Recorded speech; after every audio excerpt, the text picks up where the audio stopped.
we like co-created these little nudgy characters to make it so much more tangible for people to understand the different types of nudges, and then of course this brand new guy, the sludge.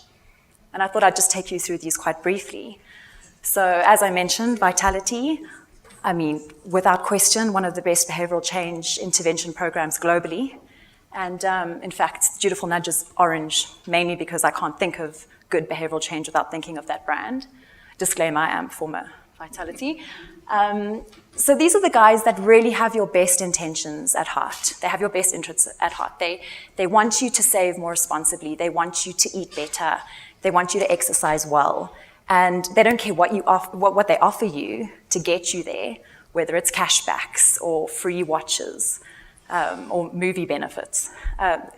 They ultimately want you to live a healthier, happier, more holistic life. Moving on to the dark nudges, and I hope there's no McDonald's representatives in the audience, but and even if there are, you know, this is a little bit of a gray area. Dark nudges don't always want, you know, the worst for you, but you certainly can argue that they're not always looking out for your best intentions. So I mentioned sort of 2-for-1 specials at Aldo, or coming up soon Black Friday deals. Certainly you could argue, well, I get to save money on something I was already going to purchase, and when used responsibly, no problem. When used irresponsibly, obviously to drive a bottom line from a business and not really caring about the end user, that's of course where there's a little bit of a moral problem. Deliberate nudges are probably my favorite. So they want what's best for you, but they don't mind being bad to get you there.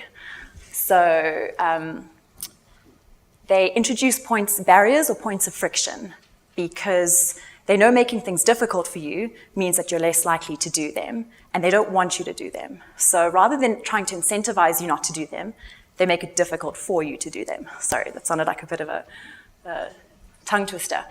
A great example in this space from Cass Sunstein's research is they ran a couple of gun reform pilots in certain states in America.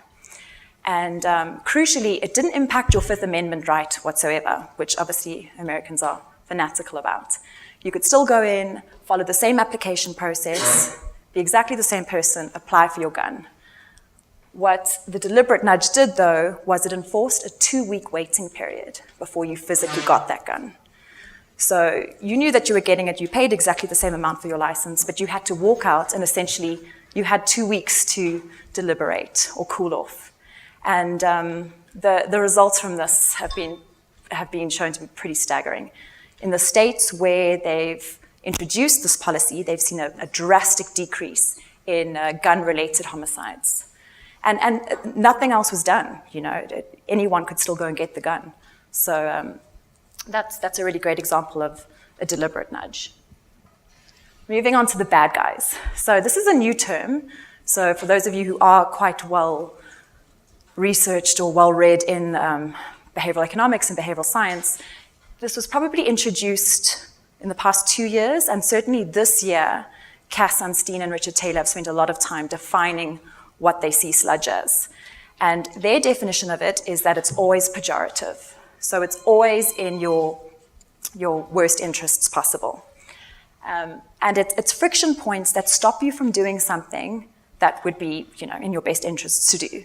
So a great example from my own life at the moment, I'm trying to cancel a very high interest credit card. Yes, which only recently was able to pay off. Family in the corner there, don't even look. And you can do everything on this banking app, but you can't close this credit card. You can try phone them. They don't want to hear anything. They want you to come into the branch. So I went into the branch, but on a Saturday, because who has time during the week to take time out of your day-to-day life to go into a bank and queue and paperwork?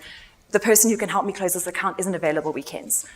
That is the perfect example of a friction point. You know, in my best interests, closing this high interest-bearing account, absolutely. Do they want me to do that? No. So they create a set of hurdles. And I mean, it has kind of now been 2 months, and I'm still paying off this card, and at some point, I need to get there during the weekday. One of Cass's examples are the student federal grants that are offered in America to disadvantaged students. And they have to, as part of the application process, they need to submit their parents' full history of tax returns.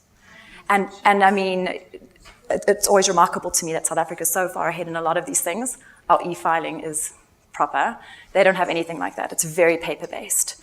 So to ask a student to have to tick that box, well, the drop-off is immense, and the money that should go to these students, just as a result of like a bureaucratic red tape process, you know, they're not getting it.